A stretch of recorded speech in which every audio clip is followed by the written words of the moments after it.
Olá, bom dia amigos e amigas do canal Dica de hoje. No vídeo de hoje a gente vai falar sobre como calcular o preço médio. Muitas das dúvidas que têm chegado para mim aí tem muito a ver com o cálculo do preço médio. As pessoas erram isso e aí acabam errando praticamente tudo na declaração e a gente acaba tendo que responder um a um, fica mais difícil. Então eu separei aqui 6 situações diferentes em que às vezes o preço médio pode dar aí algum problema no cálculo que leve a erros e que pode levar você a malha fina. Será que você realmente sabe calcular o preço médio? A gente já vai saber depois da vinheta. Curtam o vídeo, compartilhem com os amigos e se inscreva no canal.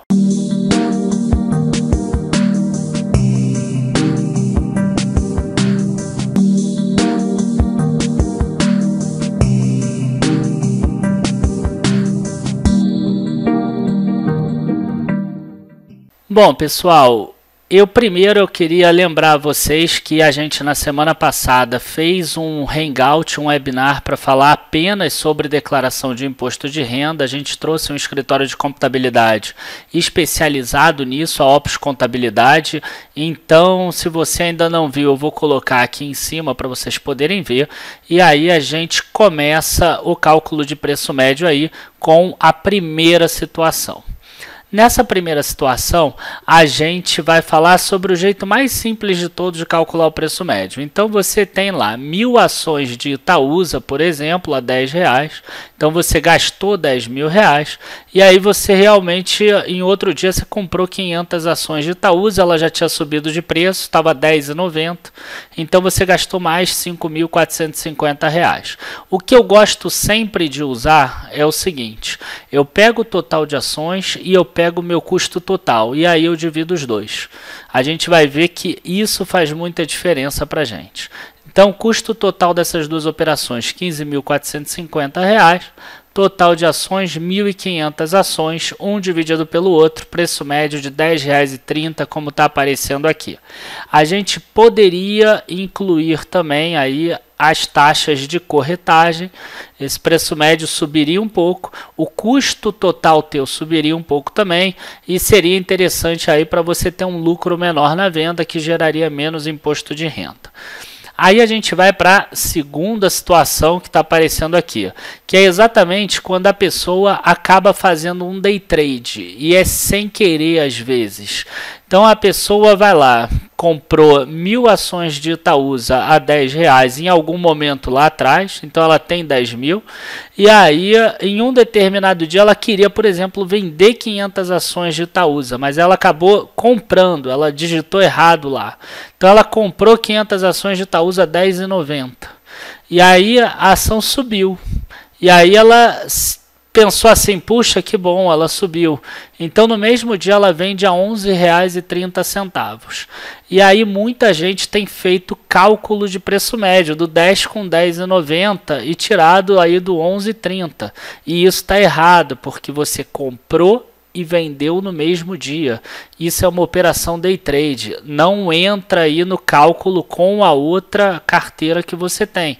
Então você teve aí um lucro de 40 centavos por ação, você comprou 500, vendeu 500 no mesmo dia, e eu ressalto isso, no mesmo dia, 500 vezes 0,40, R$200 de lucro. Mais lucro day trade, alíquota de 20%, que você já tinha que ter pago lá atrás no ano passado. Preço médio permanece em R$10. Por quê? Porque a tua posição continua de 1.000 ações, o teu custo continua de R$10.000. Aí a gente vai dificultar um pouco mais agora na terceira situação. É um preço médio com day trade, mas você não vende a mesma quantidade que você compra. E aí você tem aí alguma dificuldade adicional. Então você tem aquelas mesmas 1.000 ações de Itaúsa iniciais, R$10.000. Aí no mesmo dia você comprou 500 ações a R$10,90. Aí você viu as ações caírem, caiu para R$10,50. Você comprou mais 500 ações a R$10,50. E aí teve uma notícia qualquer que a ação subiu para R$11 e você resolveu vender 600 ações. tudo isso aqui no mesmo dia. Então você tem uma posição inicial de 1.000 ações, aí no mesmo dia você comprou 500 ações a 10,90, comprou 500 ações a 10,50, vendeu 600 ações a 11.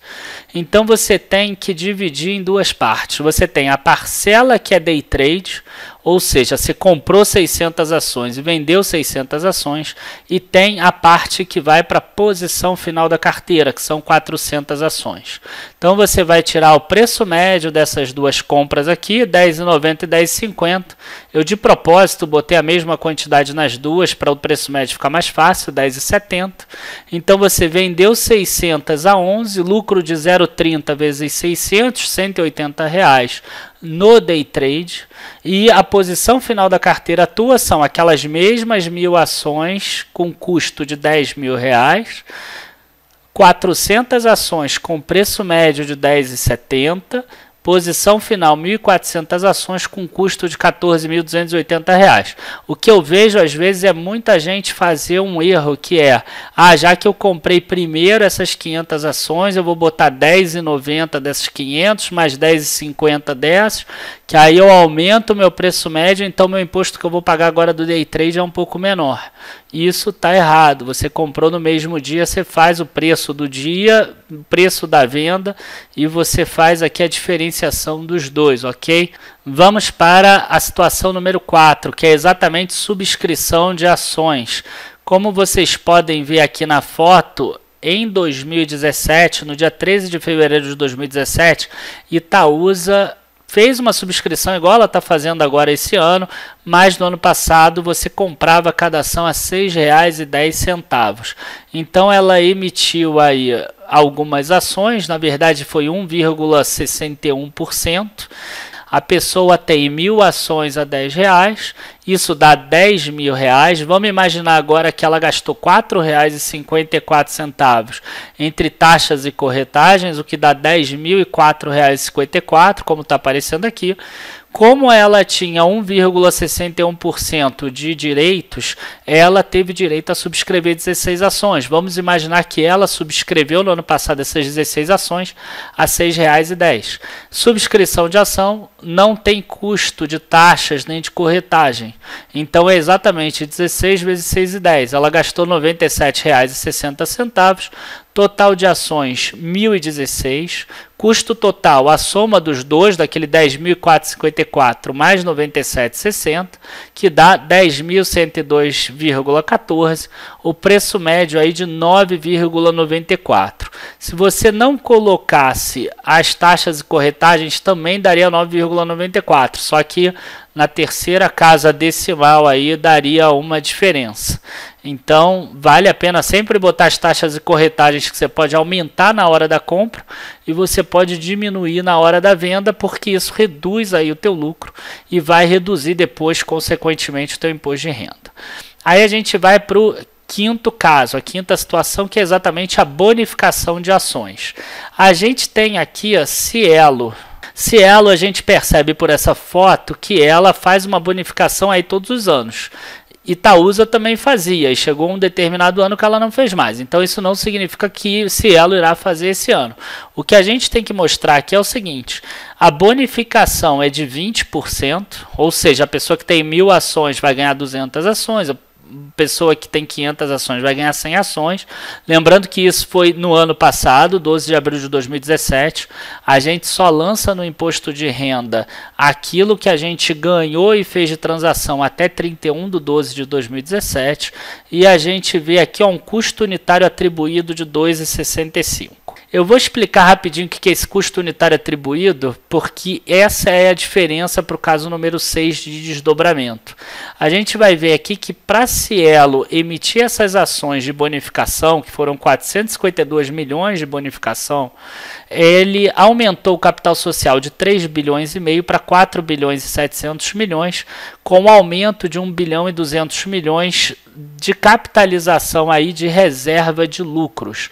O que significa? A reserva de lucros é o que a empresa segurou de lucro dos acionistas, que ela poderia ter distribuído de dividendos. Ela não tinha onde investir, então ela distribuiu em ações para o acionista. Esse 1 bilhão e 200 milhões é dividido pelo 452 milhões e aí a gente chega naquele R$ 2,65 de custo. O que você precisa saber agora? 1.000 ações de Cielo. Vamos imaginar que você pagou R$ 25,00 cada uma, então você gastou R$ 25.000. Aí você teve essa bonificação de 200 ações de Cielo a um custo de R$ 2,65 cada. Então você tem aí R$ 530. E aí, como eu gosto de fazer sempre, a gente calcula o total de ações e calcula o total de custos. Então a gente tem total de ações, 1.200 ações, total de custo, R$ 25.530.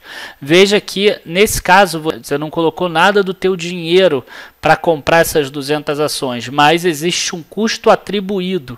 E aí você vai colocar aqui R$ 25.530 e o preço médio é dividindo um pelo outro, 25.530 dividido por 1.200, dá R$ 21,27.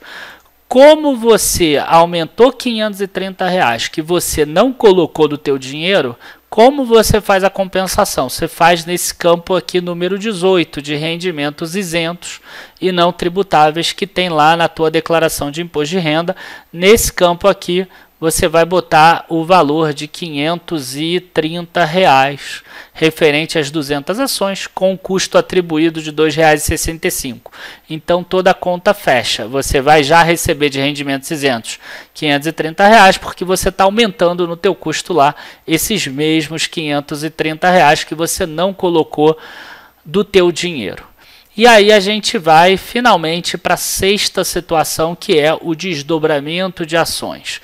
Ano passado, duas ações mais importantes aí fizeram desdobramento de ações, que foi exatamente Localiza, que fez numa proporção de 3:1, ou seja, a pessoa que tinha uma ação passou a ter 3, uma pessoa que tinha 1.000 ações passou a ter 3.000 ações, e Magazine Luiza também, mas numa proporção maior, de 8:1.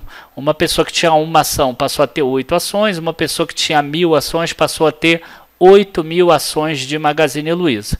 Para dar o exemplo aqui, a gente vai falar sobre Localiza. Então a pessoa tinha 1.000 ações de Localiza a R$ 54,00 cada uma, por exemplo. Então ela gastou, o custo dela foi R$ 54.000. O desdobramento de 200%, ou seja, uma ação vira 3, faz com que a pessoa passe a ter 3.000 ações no total. Só que o custo dela continua igual, R$ 54.000. Logo, o preço médio dela é o custo dividido pela total de ações. 54.000 dividido por 3.000 dá o preço médio de R$ 18,00. Quando a gente vem, inclusive aqui no fato relevante, a gente percebe que o capital social da empresa permanecerá no montante de 1 bilhão e 500 milhões. É diferente da bonificação, que houve um aumento do capital social pela incorporação de lucros. Então essa é uma pequena diferença aí que diz se é uma bonificação ou se é um desdobramento de ações. E aí a gente chega no final desse nosso vídeo. Vocês viram que o meu grande método para eu calcular preço médio é sempre eu calcular o total de ações e calcular o total de custos. E aí no final eu divido um pelo outro. A gente também viu que é importante a gente somar aí as taxas de corretagem e emolumentos nas compras e diminuir nas vendas para a gente reduzir o nosso imposto de renda. Eu espero que vocês tenham gostado. Esse vídeo de hoje não é para você declarar o imposto de renda, é apenas para você aprender a calcular o preço médio. Eu espero que eu tenha agregado aí, tenha trazido alguma informação nova e relevante para vocês. E lembrando a vocês que nessa quinta-feira a gente vai começar aí uma série com 3 masterclasses gratuitas, exatamente nos dias que a gente não tem vídeo aqui no YouTube. Então vai ser quinta, terça e quinta, então vocês vão poder me assistir praticamente todos os dias. Eu acho que vale muito a pena vocês se inscreverem no link que está aqui embaixo nas informações do vídeo. Eu também queria lembrar vocês que a gente já fez um hangout sobre imposto de renda, que eu falei no início do vídeo, e que a gente vai colocar lá embaixo também nas informações. Eu vou colocar aqui em cima também para vocês. Muito obrigado aí a todos, abraços e bons investimentos. Até a próxima. Tchau, tchau.